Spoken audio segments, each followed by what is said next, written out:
Hello and welcome. The aim of this lecture is to deepen your understanding of mental health among refugees and migration-related stress, and to make you feel confirmed and empowered about the impact you can have on a patient's journey. My name is Angela Ott. I'm a psychologist, trauma therapist, and art therapist, and have previously been working with migrants and refugees, both underage and adults, in Spain, Germany, and Jordan.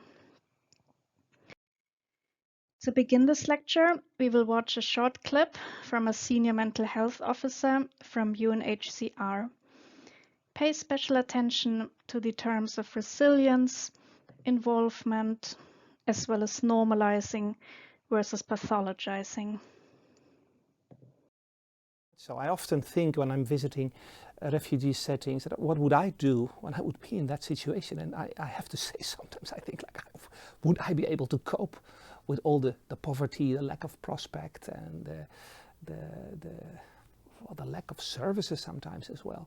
So yes, I'm surprised by the resilience of people, the way that people are able to continue and to thrive in the context of adversity. I mean, that's resilience. People are often able to still make something of their lives, and yeah, that is amazing. And the thing is, we need to foster that. I think people can do a lot themselves, but we can actually enable them to do that. So we see change. We see changes in the way humanitarian assistance is being provided, in the way that we much more now, in general, talk about involving refugees in the aid response. And for me, that is perhaps one of the most important mental health interventions that you can do. Post-traumatic stress disorder, which to me is the typical post-traumatic problem, is a very distinct syndrome, and I think it is not so helpful to use that terminology to label a whole population and to say, what I often hear, all refugees are traumatized, because I wonder how that actually would help refugees. Because what you do is that you label a whole population as mentally ill. That's what you do. If you say people are traumatized, people that implicitly, people don't always mean that, but implicitly you say something wrong with those people and they need help, and that help often then is psychological help or psychiatric help. I think we can use other words instead of trauma. We can say, I mean, people have experienced bad events. You can just talk normal language. You can say people have experienced bad things. They've lost a lot. That is much less pathologizing, as I would say. It's much less, putting the emphasis on the abnormal.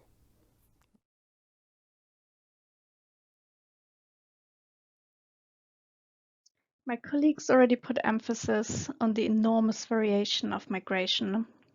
In this lecture, we focus on forced displacement, and I will refer to people who were forced to leave their country as refugees. It is important to note that you cannot create a hierarchy of hardship. I would, however, like to underline the heterogeneity of this group by giving you 3 short examples of refugees who came to Germany. All names are changed. Halima is a young woman from Somalia. She first spends a year in Khartoum, Sudan, crosses the Sahara, gets raped and pregnant. During their journey, she's put into a detention camp in Libya, can finally cross the Mediterranean in a little boat, spends 10 days on the open sea until they get rescued, and can continue via Italy further into Europe. It takes 2 years. Hassan is the son of academics in Syria. One of his parents is Russian, which gave him the opportunity to get a Russian passport. He took an airplane to Serbia and continues from there via smugglers. It took 10 days. Aziz is a young boy from Afghanistan who fled with his family. They get hit by a landmine he wakes up in a hospital to hear that all his family passed away. With the help of a relative, he eventually reaches Istanbul and spends 2 years there working. After he made enough money on his own, he continues further into Europe. The journey takes 4 years.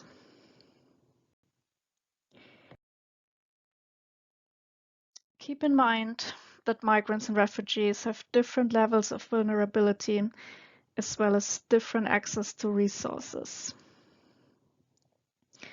Usually the possession of the right required documents, financial resources, as well as a legalized border crossing and residence in the new country has a big influence on protective factors and stress factors.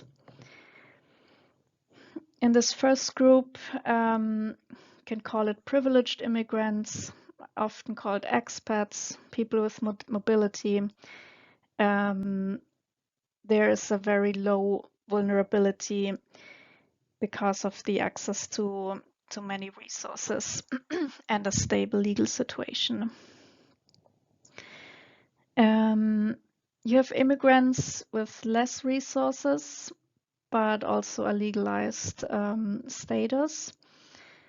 You have immigrants who are legally formalized, but without all the rights, for example, family reunification.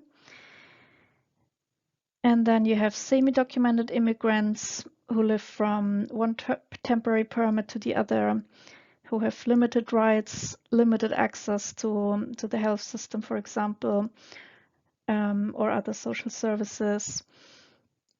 And then you have immigrants without any documentation who are structurally completely outside the system. There's an increasing vulnerability due to the amount of stress factors and lack of resources. So the last two groups are particularly vulnerable and at risk for Ulysses syndrome, which we will have a closer look at a bit later on. The World Health Organization states, being a refugee or migrant does not in itself mean that the individual is more vulnerable to mental illness. On the other hand, refugees and migrants are more exposed to various types of stresses that affect their mental well-being. It is therefore important that you have a certain understanding about migration-related stress, but we should not approach individuals according to what we know from a group level. When I'll be referring to trauma, please keep in mind I refer to psychological trauma. You're probably familiar with the phrase, trauma responses are a normal reaction to an abnormal situation. To pathologize someone's reaction to often unimaginable adversities, atrocities, and losses represents often another traumatization. From my work as a trauma therapist, one of the most important things is to make sure people maintain or regain their dignity and are reminded about their strengths and coping abilities. It is really important to normalize. When someone suffers from migration-related stress, we shall reassure the person in knowing that the experienced difficulties don't necessarily come from within. Not being able anymore to concentrate or having sleeping problems or a lot of mood changes don't necessarily mean somebody's going crazy, but are often the result of ongoing difficult circumstances and experiences.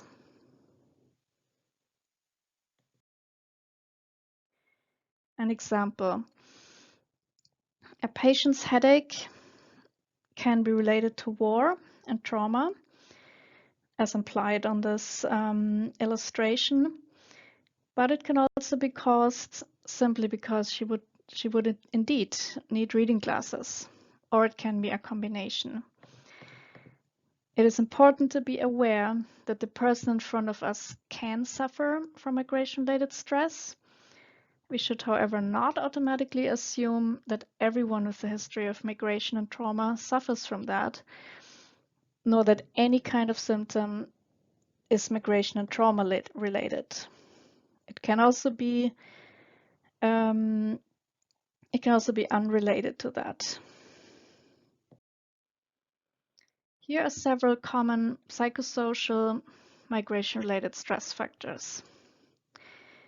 Many refugees have experienced losses of family, relatives, friends, a wider social network, and sense of belonging. You can say everyone has experienced some losses, as obviously it's not possible to take the whole social network with you. Loss of status, shift in family dynamics. Think of someone who has been working and providing for his family and is then forcibly transitioned into the passive role of receiving financial support, who cannot, for legal or other reasons, work in the new country, who sees that his children learn the language much faster and better. This means a huge shift in family dynamics and can lead to conflict. Trauma is very often shame and guilt related. Why couldn't I protect my children? Why did I survive when I saw so many others die? Experienced xenophobia, discrimination, racism play a very big role. And many refugees are experiencing grief, and most have to deal with uncertainty or even a lack of perspective.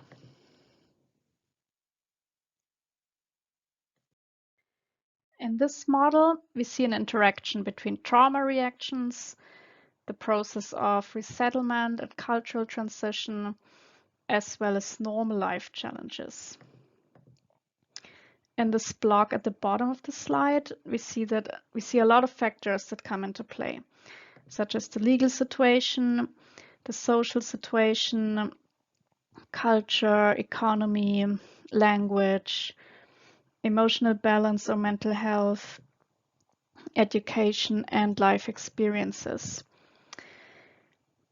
We see that the interaction is both shaped and influenced by stress factors, protective factors, as well as the very personal situation of someone. So, resilience is something to always keep in mind. As a basic rule, interventions should always aim to enhance someone's strengths and abilities, and the impact of stress factors should be reduced. This is often a higher or equally high therapeutic goal as trying to limit stress factors, as not all stress factors can be reduced. When somebody has experienced several losses, it's not something to just take away. Or if somebody has a very uncertain future perspective, it's not possible to just not worry about that anymore. But it is usually possible to enhance some positive experiences, even though it can take a lot of time. Do you remember Tarek? Take a moment to reflect about his stress and protective factors and take some notes. Protective factors are conditions or attributes, can be skills, strengths, resources, support, or coping strategies that help people deal more effectively with stressful events and can mitigate or eliminate risk.